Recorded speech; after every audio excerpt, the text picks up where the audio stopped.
Sumalang sa budget deliberations ng Senado ang panukalang budget ng Office of the Ombudsman at Department of Justice. Yun ang ulat ni Daniel Manalastas. Mabilis na tinapos ng mga senador ang budget deliberations para sa panukalang budget ng Office of the Ombudsman. Wala na nagtanong ng mga senador sa budget sponsor ng anti-graft body. Nagpasalamat naman si Ombudsman Samuel Martires sa mga senador. Hinggil naman sa confidential funds na nakalaan sa Ombudsman. Yan sinasabi ng mga matatanda, pag mamaluktot ka, pag maiksi ang kumot, di ba?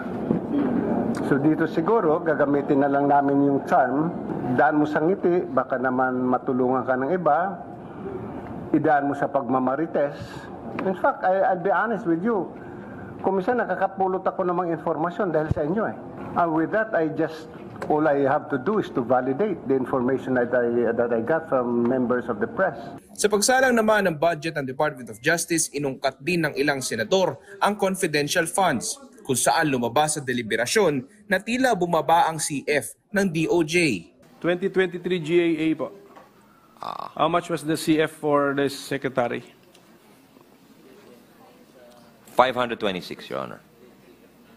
So the GAA of 2023 gave the Justice Secretary the 500 million in confidential funds, and then let's compare it to the committee report for next year, 168 million. Yes, Your Honor. Okay, so nakita natin yung big drop po, pagbaba. Okay, so we have established that, bumaba. Napagdiskitahan din ng mga senador ang issue sa Pogo sa bansa, tulad ng mga natuklasang Pogo hubs kamakailan na gumagawa umano ng mga iligal na gawain. Kaya tinanong ng mga senador kung ano na nga ba ang tindig dito ng kagawaran. I would just like to ask the position of the DOJ, because you are actually in the center of the storm. The DOJ just enforces whatever policy the national government has, Your Honor. I think it's PAGCOR who sets down the policy as to the legalization of Pogo. So the DOJ has already been raiding, investigating the illegal Pogos, those without licenses.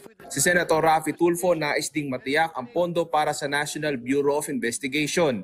I'm also concerned about the rise in financial scammers that take the hard-earned money for people, working hand in hand with the Cybercrime Investigation and Coordinating Center, or CICC.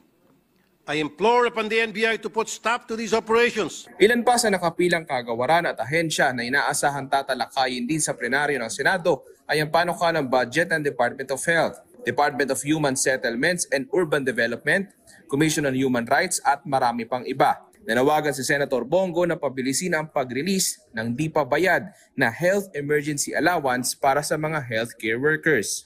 Daniel Manalastas para sa Bayan.